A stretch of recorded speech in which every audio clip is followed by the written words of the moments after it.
How Capitalism Works: The Story of the Farmer and the Cow by Dr. Brian Keene. How capitalism works really depends on whether you are the farmer or the cow. If you are the farmer, capitalism works like this. You own the cow, and the cow produces wealth for you. The cow makes milk, and you get to sell the milk. Whether you make a profit depends on whether you sell the milk for more than it costs to produce. So you provide medical care, food, shelter, and protection for the cow so that it makes as much milk as possible. If you are the cow, capitalism works like this. The farmer owns you and profits from the milk you produce. You do not know how or even why you produce the milk, and you don't know how much the farmer profits from the milk that you produce, but you do know that the farmer feeds you, milks you, and provides you with shelter. Of course, if you're the farmer, you provide the cow with exactly what they need to maximize production, but you never provide the cow with enough to leave the farm, to start their own farm, or retire and not have to make milk anymore. That would just be foolish and inefficient business. Capitalism is defined primarily by using the root word capital. The capitalist owns or controls capital or resources in the form of property or, in some cases, people, which in turn make a profit for the capitalist with or without the capitalist's direct involvement or even their direct supervision. Real estate capital continues to make a profit for the capitalist in two ways. Appreciation, which is basically increasing in value through time simply by existing and being in demand, and income, whether by rental or by some form of production, for instance, factories, hospitals, and some other businesses. Investment capital, like money, stocks, or bonds, makes a profit through appreciation by being invested in something where another person, business, or group of people are doing all the work, but using the capitalist's investment to make a profit, both for themselves and for the capitalist. Human capital, that's right, people, are usually either the employees or customers of a capitalist who continue to make a profit for the capitalist through their work, their purchases, or their contributions, not requiring the direct work or even the direct supervision of the capitalist. In much the same way as the farmer would not overfeed the cow, no capitalist would intentionally invest more in any investment than what they anticipate that investment would provide in return. They will not pay an employee more than what the employee is expected to provide in return. They will not invest more in a property than they believe it is worth. And they will not invest more in a company than what they believe it is worth. The goal of capitalism is to make a profit. It is both foolish and inefficient to pay an employee enough that they can leave and start their own business. It is both foolish and inefficient to invest more in a property than what it will pay back. It is both foolish and inefficient to invest more in a company than what you believe it will pay back. The primary motive is always profit for the capitalist and never rewarding somebody else or giving away any advantages. But let's get back to the farmer and the cow. The efficient farmer is also an efficient capitalist and invests in the cow. An inefficient farmer would be an inefficient capitalist and would not invest sufficiently in the cow. If the cow is not properly fed, the cow might not produce a sufficient amount of milk, or might even die of starvation, causing the farmer to lose money. If the cow is not provided appropriate medical care, the cow might get sick and not produce a sufficient amount of milk, or might even die of an illness, again causing the farmer to lose money. If the cow is not provided with appropriate shelter, the cow might get sick and not produce a sufficient amount of milk, or worse yet, might even die, which again would cause the farmer to lose money. Likewise, an inefficient capitalist would not invest sufficiently in the workers.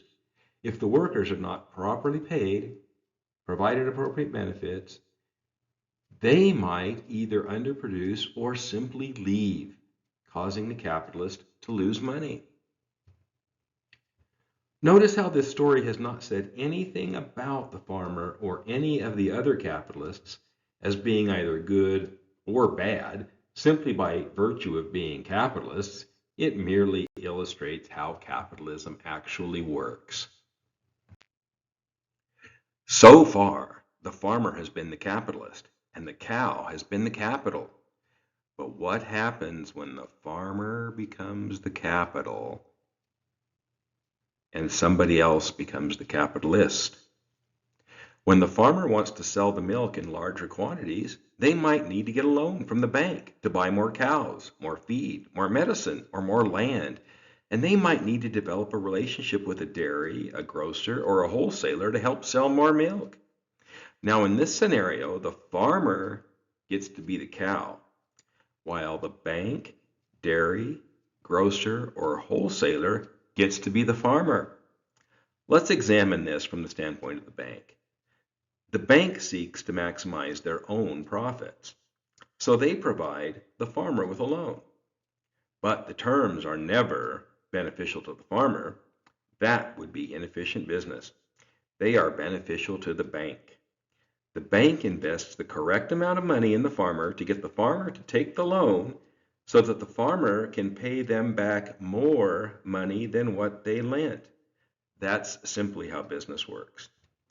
The perfect rate, of course, needs to be high enough for the bank to make its desired profit, but low enough that the farmer can, and more importantly, will, pay it back.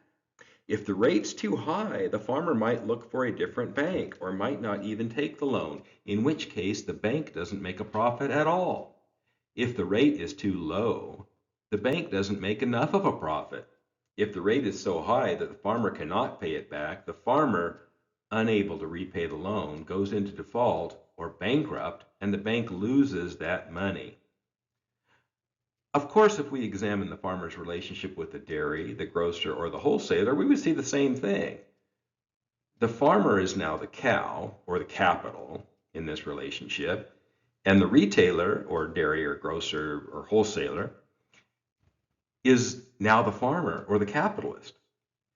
They invest the exact right amount to maximize their own profits, not to help the farmer maximize their profits. The goal here is to get the farmer to sell milk to the retailer or wholesaler at a low enough price so that the new seller can sell it to the consumers at the maximum price to maximize their profits. Too low a price, the farmer might take their milk elsewhere. Too high a price, they are losing money instead of making money.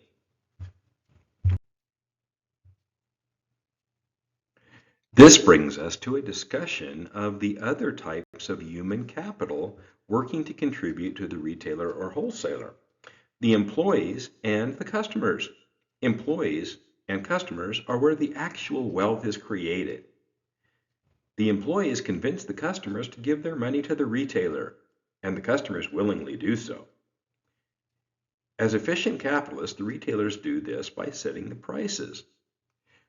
With regards to the employees, they need to pay sufficient wages and offer sufficient benefits, including creating a safe and supportive work environment to attract and retain exactly the correct quantity and quality of employees.